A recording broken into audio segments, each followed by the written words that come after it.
کیا آپ نے کبھی سوچا ہے کہ نیند صرف آنکھیں بند کرنے کا نام نہیں؟ ہم نے دی فلاسفی آف سلیپ کے پہلے 3 پارٹس میں نیند کے ایسے راز کھولے جنہوں نے ہمیں سوچنے پر مجبور کر دیا۔ پارٹ 1 چیپٹر 1 سے 5 تک ہم نے نیند کی بنیادی حقیقت، خوابوں کی ممکنہ پیش گوئی اور ڈراؤنے خوابوں کو سمجھا۔ پارٹ 2 میں چیپٹر 6 سے 10 سے بات پہنچی دن میں آنے والی غنودگی، بے خوابی، سلیپ ٹاکنگ، سلیپ واکنگ اور ضرورت سے زیادہ نیند آنے تک۔ پارٹ 3 چیپٹر 11 سے 15 میں ہم نے protracted sleep, sleep from cold, trance, voluntary walking dreams اور اسپیکٹرل ایلیوژن جیسی حیران کن ذہنی اور نیند کی کیفیتوں کو سمجھا۔ لیکن ابھی یہ سفر مکمل نہیں ہوا۔ اب ہم پہنچ چکے ہیں پارٹ 4 چیپٹر 16 to 19، جہاں ہم جانیں گے کہ انسان جاگتے ہوئے بھی اپنے خیالات میں کیسے کھو جاتا ہے، ذہن کسی ایک خیال پر اتنا مرکوز کیسے ہو سکتا ہے کہ ارد گرد کی دنیا بھول جاتا ہے، اور سب سے حیران کن سوال، کیا پودے بھی سوتے ہیں؟ اور آخر میں ہم جانیں گے کہ نیند کو بہتر طریقے سے کیسے منظم کیا جائے۔ تو آئیے شروع کرتے ہیں دی فلاسفی آف سلیپ پارٹ 4 اور مکمل کرتے ہیں نیند کے اس حیران کن سفر کو۔ Chapter number 16۔ اس چیپٹر میں رابرٹ ریوری یعنی ایسی کیفیت پر بات کرتے ہیں جس میں انسان بظاہر جاگ رہا ہوتا ہے، لیکن اس کا ذہن اپنی سوچوں، خیالات اور تصور کی دنیا میں اس قدر ڈوب جاتا ہے کہ ارد گرد کی دنیا سے اس کی توجہ کم ہو جاتی ہے۔ یہ کیفیت نیند، خواب اور بیداری کے درمیان ایک دلچسپ تعلق کو سمجھنے میں مدد دیتی ہے۔ What is ریویری؟ ریویری کو آسان الفاظ میں خیالوں میں گم ہو جانا کہا جا سکتا ہے۔ مثلاً انسان خاموش بیٹھا ہے، اس کی آنکھیں کھلی ہیں، لیکن اس کا ذہن کسی پرانی یاد، مستقبل کے منصوبے یا کسی تصور میں اتنا ڈوب جاتا ہے کہ اسے ارد گرد کی چیزوں کا کم احساس رہتا ہے۔ یہی ریویری کی بنیادی کیفیت ہے۔ The mind vendors. عام بیداری میں ہماری توجہ کسی کام پر ہوتی ہے۔ ہم کتاب پڑھتے ہیں تو الفاظ پر توجہ دیتے ہیں، کسی سے بات کرتے ہیں تو اس کی بات سنتے ہیں، لیکن ریویری میں ذہن ایک جگہ نہیں ٹکتا۔ ایک خیال آتا ہے، پھر دوسرا خیال، پھر کوئی پرانی یاد، پھر مستقبل کا تصور، اور انسان کو پتہ ہی نہیں چلتا کہ اس کا ذہن کہاں سے کہاں پہنچ گیا۔ Day dreaming. ریویری کو جاگتے ہوئے خواب دیکھنے سے بھی سمجھا جا سکتا ہے۔ انسان حقیقت میں سو نہیں رہا ہوتا، لیکن اپنے ذہن میں ایک ایسی دنیا بنا لیتا ہے جو اس وقت حقیقت میں اس کے سامنے موجود نہیں۔ مثلاً کوئی شخص تصور کرتا ہے، اگر میں ایک دن بہت کامیاب ہو گیا تو میری زندگی کیسی ہوگی۔ پھر وہ اسی تصور میں اتنا ڈوب جاتا ہے کہ کچھ دیر کے لیے ارد گرد کی دنیا بھول جاتا ہے۔ لاس آف اٹینشن۔ ریویری میں سب سے اہم تبدیلی توجہ کی ہوتی ہے۔ انسان کے کان آوازیں سن رہے ہوتے ہیں، آنکھیں ارد گرد کا منظر دیکھ رہی ہوتی ہیں، لیکن ذہن کی اصل توجہ کہیں اور ہوتی ہے۔ اسی لیے کبھی کوئی شخص آپ سے بات کر رہا ہوتا ہے اور آپ اچانک کہتے ہیں، معاف کیجیے، میں نے آپ کی بات نہیں سنی۔ آپ وہاں موجود تھے، لیکن آپ کی توجہ کسی اور خیال میں مصروف تھی۔ Memory and ریویری۔ ریویر میں یادوں کا بھی بڑا کردار ہو سکتا ہے۔ کوئی پرانا واقعہ اچانک ذہن سے آ سکتا ہے، پھر اسی واقعے سے متعلق دوسری یاد سامنے آتی ہے، ایک یاد دوسری یاد کو جگاتی ہے اور انسان کچھ دیر کے لیے ماضی کی دنیا میں چلا جاتا ہے۔ اسی لیے کبھی کوئی پرانی خوشبو، آواز یا جگہ ہمیں اچانک بہت پرانی یاد میں لے جاتی ہے۔ Imagination and future. ریوری صرف ماضی کے بارے میں نہیں ہوتی، انسان مستقبل کے بارے میں بھی خیالوں میں گم ہو سکتا ہے۔ وہ سوچ سکتا ہے، میں مستقبل میں کہاں ہوں گا، میری زندگی کیسی ہوگی، میں کیا حاصل کرنا چاہتا ہوں، اگر میری خواہش پوری ہو جائے تو کیا ہوگا۔ اس طرح ذہن حقیقت سے نکل کر مستقبل کا ایک تصوراتی منظر بنا لیتا ہے۔ ریوری اینڈ کریٹیوٹی۔ یہ کیفیت ہمیشہ منفی نہیں ہوتی۔ کچھ خیالوں میں گم ہونا تخلیقی سوچ کے لیے بھی فائدہ مند ہو سکتا ہے۔ جب انسان کچھ دیر کے لیے معمول کی توجہ سے آزاد ہوتا ہے تو ذہن مختلف خیالات کو آپس میں جوڑ سکتا ہے، ایک نیا خیال پیدا ہو سکتا ہے، کسی مسئلے کا نیا حل سامنے آ سکتا ہے۔ اس لیے بعض اوقات بہترین خیال انسان کو اس وقت آتا ہے جب وہ کسی خاص کام پر زبردستی توجہ نہیں دے رہا ہوتا۔ ریوری اینڈ سلیپ۔ رابرٹ کی کتاب کا بڑا موضوع نیند ہے، اس لیے ریوری کو نیند کے ساتھ جوڑنا بھی اہم ہے۔ ریوری میں انسان ابھی بیدار ہوتا ہے، لیکن اس کی توجہ بیرونی دنیا سے کم ہو کر اندرونی خیالات کی طرف چلی جاتی ہے۔ نیند میں یہ تبدیلی مزید آگے بڑھتی ہے۔ یوں ہم ایک سلسلہ دیکھ سکتے ہیں: بیداری، ریوری، غنودگی، نیند۔ اگرچہ ہر شخص میں یہ تبدیلی ایک جیسی نہیں ہوتی۔ The difference between reverie and trance. پچھلے چیپٹر میں ہم نے ٹرانس کو دیکھا تھا۔ دونوں میں ذہن کی توجہ بیرونی دنیا سے ہٹ سکتی ہے، لیکن ریوری میں عموماً انسان خیالات اور تصورات میں گم ہوتا ہے۔ مثلاً ریوری میں اپنی زندگی کے بارے میں سوچ رہا ہوں اور خیالوں میں کھو گیا ہوں، جبکہ ٹرانس میں زیادہ گہری اور غیر معمولی ذہنی کیفیت ہو سکتی ہے، جس میں ارد گرد کی دنیا سے شعوری تعلق بہت کم ہو جاتا ہے۔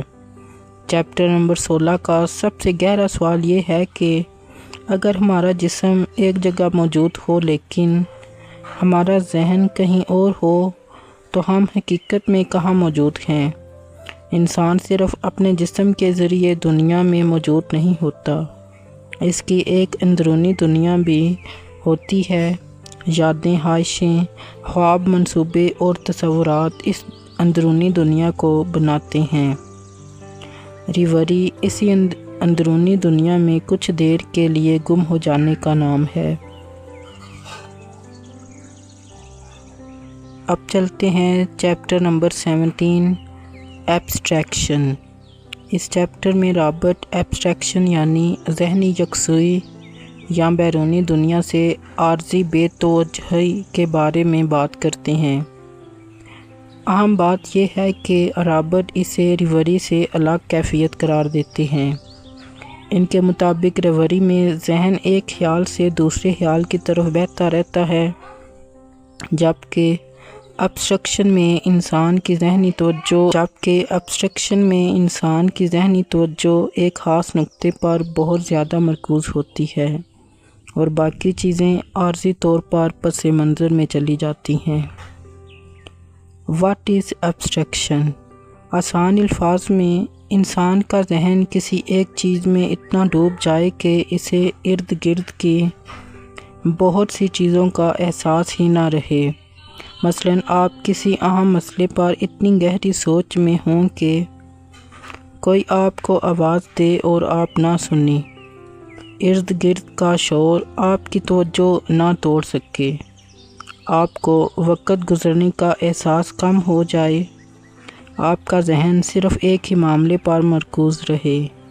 یہی ابسٹریکشن کی بنیادی کیفیت ہے۔ ابسٹریکشن ورسز ریوری، یہ فرق چیپٹر 17 کا سب سے اہم ہے۔ ریوری میں ذہن خیالات میں بھٹکتا ہے، ایک خیال سے دوسرے خیال کی طرف جاتا ہے۔ ابسٹریکشن میں ذہن منتشر ہونے کے بجائے ایک ہی نقطے پر بہت زیادہ مرکوز ہو جاتا ہے، یعنی ریوری میں خیالات میں بہنا، جبکہ ابسٹریکشن میں ایک خیال میں بہت گہرائی سے ڈوب جانا۔ رابرٹ اسی فرق کو واضح کرتے ہیں۔ سر آئزیک نیوٹن کی مثال۔ رابرٹ اس کیفیت کو سمجھنے کے لیے سر آئزیک نیوٹن کی مثال دیتے ہیں۔ ان کے مطابق نیوٹن کبھی ایسی گہری ذہنی توجہ میں چلے جاتے تھے کہ انہیں اپنے ارد گرد کی چیزوں کا مناسب احساس نہیں رہتا۔ اس مثال کا مقصد یہ دکھانا ہے کہ انتہائی ذہنی توجہ کبھی کبھی انسان کو بیرونی دنیا سے عارضی طور پر دور کر سکتی ہے۔ آرکیمیڈیز کی مثال۔ رابرٹ آرکیمیڈیز کا واقعہ بھی بیان کرتے ہیں۔ رابرٹ کے مطابق جب سائرسس پر حملہ ہوا تو وہ اپنی سوچ اور کام میں اتنے گہرے ڈوبے ہوئے تھے کہ ارد گرد کے شور اور ہنگامے سے تقریباً بے خبر رہے۔ یہ مثال ابسٹریکشن کی شدت کو ظاہر کرنے کے لیے استعمال کی گئی ہے۔ ذہن اپنے کام میں اتنا مصروف ہو سکتا ہے کہ باہر کی دنیا کی آوازیں بھی کم اہم محسوس ہونے لگتی ہیں۔ Can abstraction block pain? یہ چیپٹر کا سب سے حیران کن حصہ ہے۔ رابرٹ ایسے واقعات کا ذکر کرتے ہیں جن میں انتہائی ذہین توجہ کی حالت میں انسان کو بیرونی جسمانی احساسات حتیٰ کہ درد کا احساس بہت کم ہوا۔ وہ ایک ایسے شخص کا حوالہ دیتے ہیں جو ذہنی بے توجہی کی حالت میں جلنے کے درد سے بھی بے خبر رہا، اور کارڈن کا ذکر کرتے ہیں جس کے بارے میں وہ لکھتے ہیں کہ اس نے خود کو ایسی حالت میں پہنچایا جہاں بیرونی اثرات کا احساس بہت کم ہو گیا۔ یہاں یہ بات تاریخی مصنف کے مشاہدات کے طور پر سمجھی جانی چاہیے، نہ کہ جدید طب کا حتمی اصول۔ The power of attention. اس پورے چیپٹر کا مرکز اٹینشن یعنی توجہ ہے۔ ہماری توجہ ایک محدود ذہنی وسیلہ ہے۔ جب ہم کسی ایک چیز پر بہت زیادہ توجہ دیتے ہیں تو باقی چیزوں کے لیے ہماری توجہ کم رہ جاتی ہے۔ مثلاً آپ کوئی بہت مشکل کتاب پڑھ رہے ہیں، آپ کا ذہن مکمل طور پر الفاظ، معنی اور دلیل سمجھنے میں لگا ہوا ہے۔ اسی دوران گھر میں کوئی معمولی آواز آتی ہے، آپ شاید اسے سنیں بھی مگر اس پر توجہ نہیں دیں گے، کیونکہ آپ کا ذہن پہلے ہی ایک دوسرے کام میں پوری طاقت لگا رہا ہے۔ ابسٹریکشن ان ڈیلی لائف۔ ہم سب کو کبھی نہ کبھی اس کیفیت کا تجربہ ہوتا ہے۔ مثلاً آپ کسی اہم مسئلے کے بارے میں سوچ رہے ہیں، کوئی آپ سے سوال کرتا ہے، آپ جواب نہیں دیتے، وہ دوبارہ پوچھتا ہے، آپ میری بات سن رہے ہیں؟ آپ چونک کر کہتے ہیں، جی کیا کہا؟ آپ کے کان کام کر رہے تھے مگر آپ کی ذہنی توجہ کہیں اور تھی۔ یہ ابسٹریکشن کی عام اور ہلکی شکل سے سمجھا جا سکتا ہے۔ When abstraction becomes excessive۔ Robert کے مطابق ابسٹریکشن نقصان دہ نہیں، گہری توجہ انسان کے لیے بہت مفید بھی ہو سکتی ہے۔ سائنسدان، مصنف، فلسفی، فنکار یا طالب علم کسی مسئلے پر گہری توجہ کے ذریعے بہت اچھا کام کر سکتے ہیں، لیکن اگر انسان ہر وقت اپنی ہی سوچوں میں گم رہے اور ارد گرد کی دنیا سے ضروری تعلق بھی کھو دے تو یہ اس کی عملی زندگی کو متاثر کر سکتا ہے۔ یعنی توجہ طاقت ہے لیکن حد سے زیادہ بے توجہی مسئلہ۔ ابسٹریکشن اینڈ ہیومن کریٹیوٹی، یہاں ایک خوبصورت پہلو بھی ہے۔ دنیا کے بہت سے بڑے خیالات گہری توجہ کے دوران پیدا ہوتے ہیں۔ جب انسان اپنے ذہن کو ایک مسئلے پر پوری طرح مرکوز کرتا ہے تو وہ ایسی باریک باتیں دیکھ سکتا ہے جو عام توجہ میں نظر نہیں آتیں۔ اسی لیے گہری توجہ، بہتر مشاہدہ، بہتر سمجھنے خیالات، یہ ابسٹریکشن کا مثبت پہلو ہیں۔ چیپٹر 17 ہمیں انسانی ذہن کے بارے میں ایک اہم سوال دیتا ہے، کیا زیادہ توجہ بھی کبھی بے توجہی جیسی لگ سکتی ہے؟ بظاہر یہ دونوں ایک دوسرے کے مخالف ہیں، لیکن حقیقت میں ایسا ہو سکتا ہے کہ انسان کسی ایک چیز پر اتنا زیادہ توجہ مرکوز کر لے کہ باقی دنیا اس کے لیے عارضی طور پر غائب ہو جائے۔ وہ باہر سے بے خبر نظر آتا ہے لیکن اندر سے اس کا ذہن انتہائی مصروف اور مرکوز ہوتا ہے۔ یہی ابسٹریکشن کی اصل دلچسپی ہے۔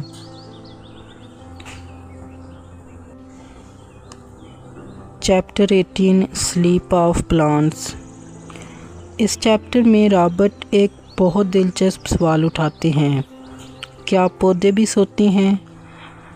رابرٹ نے دیکھا کہ بہت سے پودوں کے پتے دن کے وقت کھلے اور متحرک ہوتے ہیں لیکن رات کے وقت جھک جاتے ہیں، بند ہو جاتے ہیں یا ایک دوسرے کے قریب آ جاتے ہیں۔ اس مشاہدے کی بنیاد پر وہ اس کیفیت کو سلیپ آف پلانٹس یعنی پودوں کی نیند کہتے ہیں۔ یہاں ایک اہم بات یاد رکھیں، رابرٹ کا سلیپ کہنا تاریخی اصطلاح ہے۔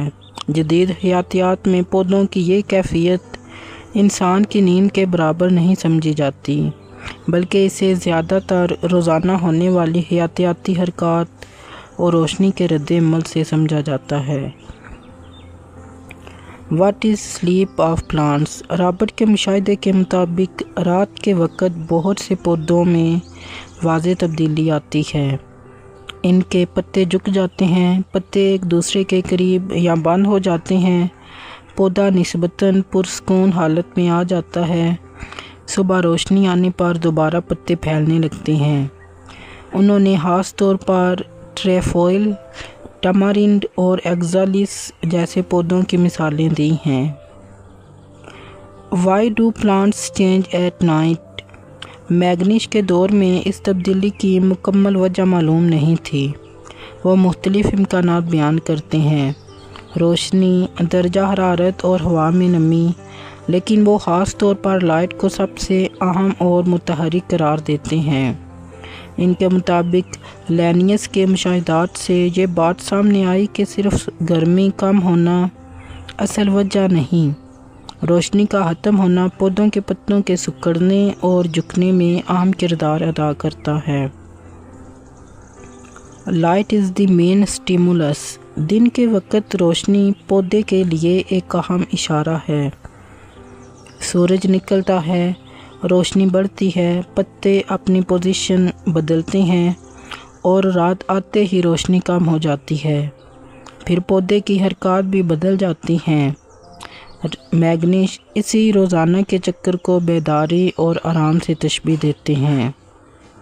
دی امیزنگ اکاشیا، میگنیش نے اکاشیا کے پتوں کی مثال خاص طور پر دلچسپ انداز میں دی ہے۔ ان کے مطابق سورج نکلنے پر اس کے پتے پھیلتے ہیں، جیسے جیسے دن بڑھتا ہے ان کی پوزیشن تبدیل ہوتی رہتی ہے، اور جب سورج ڈلتا ہے تو پتے سست جھکے ہوئے رات میں مکمل طور پر ڈھیلے ہو جاتے ہیں۔ یہ مشاہدہ اس بات کو ظاہر کرتا ہے کہ پودے اپنے ماحول میں ہونے والی تبدیلیوں کا جواب دیتے ہیں۔ پلانٹس فالو دی سن، یہ چیپٹر کا ایک بہت خوبصورت حصہ ہے۔ رابرٹ لکھتے ہیں کہ بعض پودوں کے پتے اور پھول سورج کی سمت کے مطابق اپنی پوزیشن تبدیل کرتے ہیں۔ انہوں نے سن فلاور کی مثال دی، سورج کی روشنی کی طرف اس کا رخ اور پھر سورج ڈلنے کے ساتھ اس کی تبدیلی انہی پودوں اور روشنی کے تعلق کی ایک خوبصورت مثال محسوس ہوتی ہے۔ دی فلاور کلاک۔ رابرٹ ایک اور دلچسپ چیز کا ذکر کرتے ہیں، فلاور ڈائل۔ اس زمانے میں مشاہدہ کیا گیا کہ مختلف پودے دن کے مختلف اوقات میں اپنے پھول یا پتے کھولتے اور بند کرتے ہیں۔ کچھ پودے صبح بند ہوتے ہیں، کچھ دن کے کسی دوسرے وقت اور کچھ رات کو کھلتے ہیں۔ اس لیے مختلف پودوں کے رویوں کو دیکھ کر دن کے وقت کا اندازہ لگانے کا تصور پیدا ہوا۔ Plants that slip during the day. یہاں کتاب ایک دلچسپ موڑ لیتی ہے۔ جس طرح کچھ جانور دن کو سوتے اور رات کو متحرک ہوتے ہیں، رابرٹ بتاتے ہیں کہ کچھ پودے بھی اس کے برعکس معمول رکھتے ہیں۔ وہ ٹروکوپوگون لوٹیم کی مثال دیتے ہیں، جس کے بارے میں کتاب میں لکھا ہے کہ وہ دن کے ایک خاص وقت پر بند ہو جاتا ہے اور رات کو کھلتا ہے۔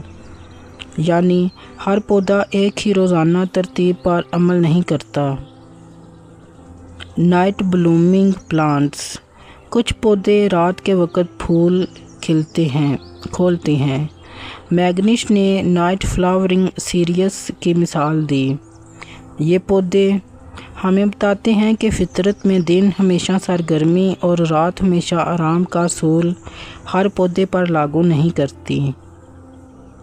Plants and animals. میگنش اس پورے مشاہدے سے پودوں اور جانوروں میں ایک مماثلت تلاش کرتے ہیں۔ جانوروں میں دن کے وقت سرگرمی ہوتی ہے، رات کے وقت آرام، اور بہت سے پودوں میں دن کے وقت کھلتے ہیں اور رات کے وقت پتے بند یا جھکے ہوئے۔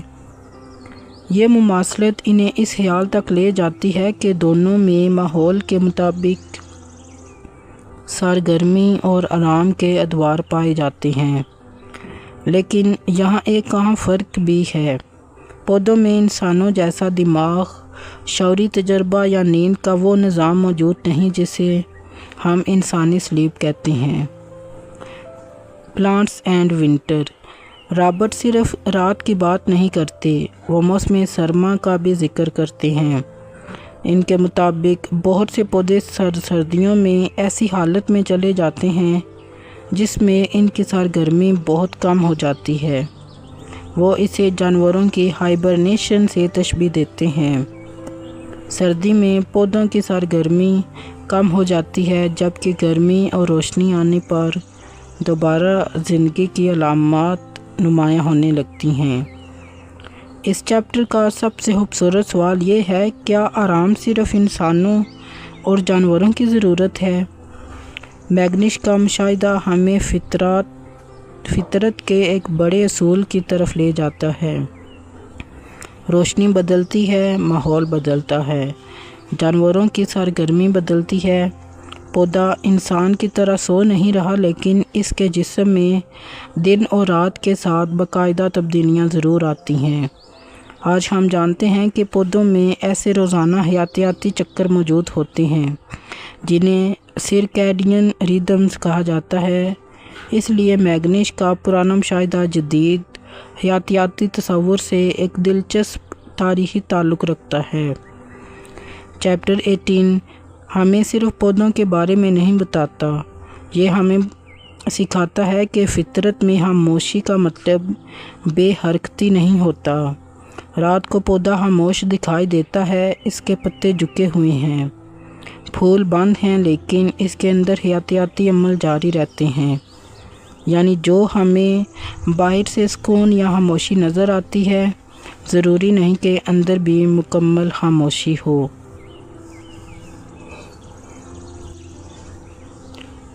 Chapter 19 general management of sleep.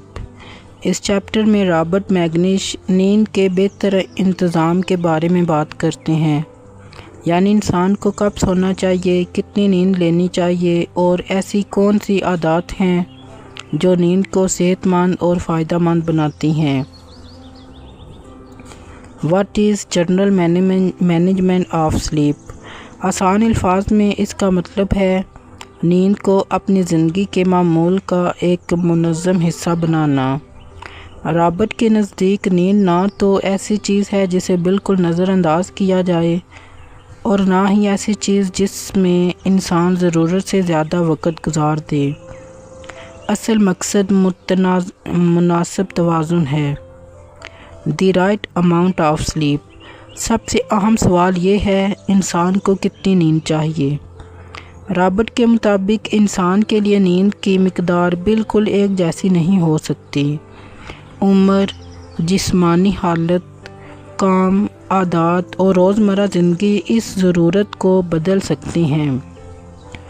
اس لیے صرف یہ سوچنا درست نہیں کہ جتنا زیادہ سوؤں گا اتنا ہی صحت مند رہوں گا، بلکہ مقصد ایسی نیند ہے جس کے بعد انسان تازہ اور چست محسوس کرے۔